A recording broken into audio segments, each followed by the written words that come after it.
Hello, my name is Brendan Hoffman, and I will be your host for this presentation of Acting and You. As you can probably already guess, I am a king of acting, one of many in the wonderful world of theater and film, which means everything discussed in this presentation is completely reliable. You may at one point in your life have had a dream of becoming an actor. Well, if you still cling on to that dream or it has been terribly destroyed, I have excellent news for you. Acting is life. And whether or not you pursue it, it is beneficial that you learn the basics of this art. I want you to think back to a time where you have acted before. No? Are you sure? What about that time where you had tried selling a product to a business company? Or perhaps you had tried to seduce a person of extreme interest? Ha ha ha ha ha. Yes, remember now? Well, all of that requires acting. Yes, believe it or not, you have been acting your entire life. So now you're probably thinking, well, golly gee, Brandon, I better get good at this stuff. And right you are. Thankfully, I have categorized the basics of acting for beginners into two simple parts: the character in you and the audience and you. First, we'll analyze the character in you. Yes, believe it or not, you already have characters cramped up into the back of your mind just waiting to explode in the magical glory that is acting. So you're probably thinking, how do I make a character? Or, how do I separate acting from, well, acting? In other words, bad acting. Well, rest assured it's in the next slide. Afterwards, we'll look into conquering that terrible monster called stage fright, and proceed to look where we look on stage. Ha ha ha. The character in you. So you're probably asking yourself, where do I begin? Especially since the world of acting is quite overwhelming with its lengthy history of films and plays. How on earth will you know what character you should be? Well, I'm here to tell you that history is completely irrelevant, so just smile and look pretty. It's always a good idea to start with the script. First, read the entire script. Yes, that means actually reading the entire play.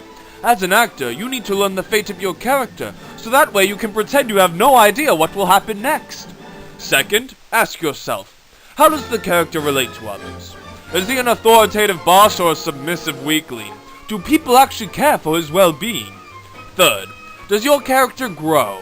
No, silly, not grow in feats, but in a sort of metaphorical emotional type of growth. You need to show signs throughout the entire performance or we, the audience, will have no idea what's happening. Lastly, envision your character. For anything to be brought into the world, it must start in your mind. I believe that's called idealism. Now that that's out of the way, let's begin the acting. Where does it come from? How does one act? Well, you take an everyday person like this. The world for me, I'd seen what world it was that I would be playing in. And after the magical process of acting, he becomes this. I don't want to kill you. What would I do without you? Now let me remind you that there is a fine distinction between acting and living. There are some who prefer method acting, like good old Heath Ledger here. He locked himself in a room for weeks to help him live the life of a psycho. Let me remind you that this is not acting, it's a way to become suicidal. Acting comes from a person's emotions. That's it. Pretend, for example, you are given a character who is angry, loud, and authoritative. But in real life, you are a controlled, quiet, and submissive person. You need to branch off from your form of anger. In other words, take what you perceive anger to be and adjust it accordingly to what is demanded of your character. A simple raise in volume and a change in body position speaks wonders. Just be sure it is still within the realm of realism. Adding a touch of yourself to your character is what makes it real, because your movements are true by nature. Too much emotion and gestures that are not natural is what we call overacting. The audience and you. For some godforsaken reason, people tend to think viewing others as naked tends to help them when stage frightened. This is really what happens. Squidward, try to imagine him in his underwear. Oh no, he's hot! Poor Squidward. Whoever told you that was a complete liar. For when acting, you don't even have time to think about naked people. When overcome by stage fright, try to relax. The show will be over in only 2 hours, so calm down. Remember that you are already being courageous getting up on the stage to begin with. Give yourself that proper pat on the back, but be sure to do it off stage. Also, if you have properly rehearsed, then you should have no reason to worry at all. At this point, the line should come natural to you, and you should only be focused on actually living the character. And if you haven't, well, just remember that you're playing. You should be having a grand old time. Now that stage fright has been dealt with, it's time to look at fear directly, but not too direct. You don't want to freak out the audience.